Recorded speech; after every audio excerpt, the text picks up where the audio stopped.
আসসালামু আলাইকুম গাইস। আমি এখন রান্না করব ভেড়ার গোশ দিয়ে শর্বা।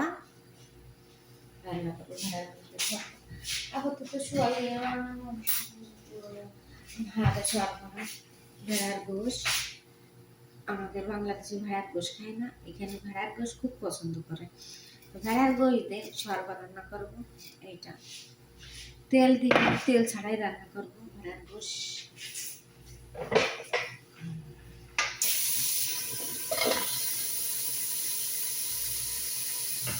আমি গোশটাকে ছোট ছোট করে দিয়ে দিলাম। ছোট ছোট করে কেটে রেখে গোশটাকে যাতে না পড়ে, ছোট ছোট করে আমি কেটে রেখে ভেড়ার গোশ।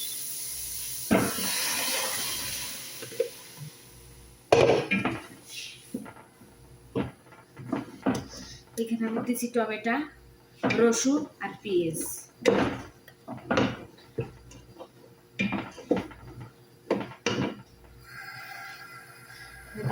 আমি দেবো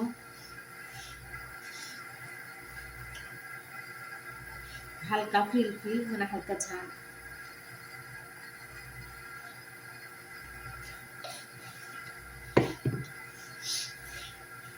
ধনের গুঁড়ো,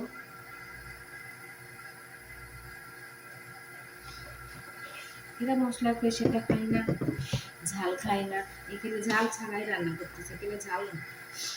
এখানে গুঁড়ো মরে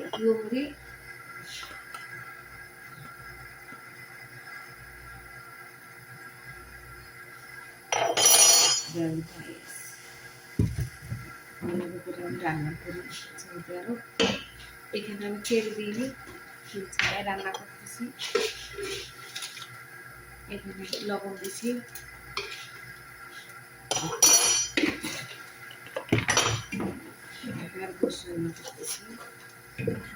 ভেড়ার গোশ দিয়ে রান্না করবো মিষ্টি কুমড়ো। বড় মিষ্টি কুমড়ো নিয়ে আসে, ভেড়ার গোশ দিয়ে মিষ্টি কুমড়ো রান্না করবো তরকারি, রুটি দিয়ে খাওয়ার জন্য। এখানে সমোসা নেই, সমোসা পুরো গেছে।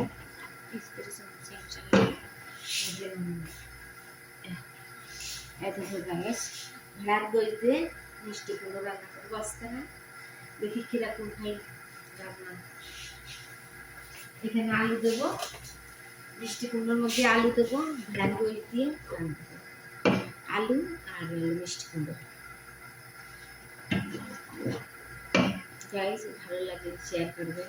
এটাকে আমি পানির মধ্যে দেবো, পানির ভিতরে দিয়ে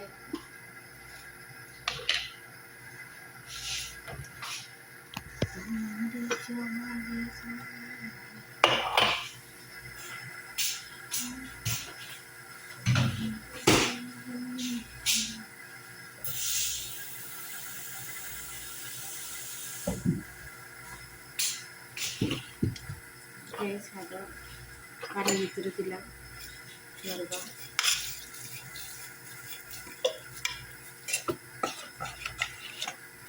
বেশি রান্না করবো না, অল্প করে রান্না করবো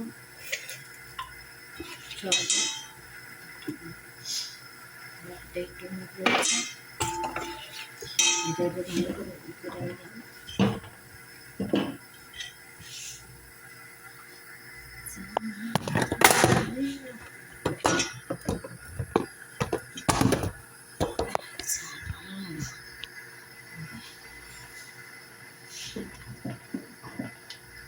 টমেটো ভালো একটা হয়নি, তাই জন্য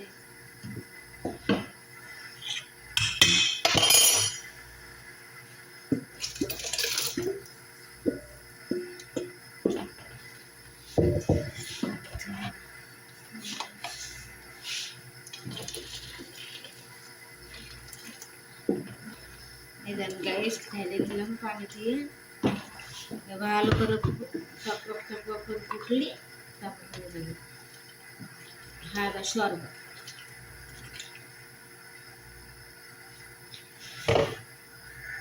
আসসালামু আলাইকুম গাইস, ভালো থাকবেন, সুস্থ থাকবেন সবাইকে। আসসালামু আলাইকুম।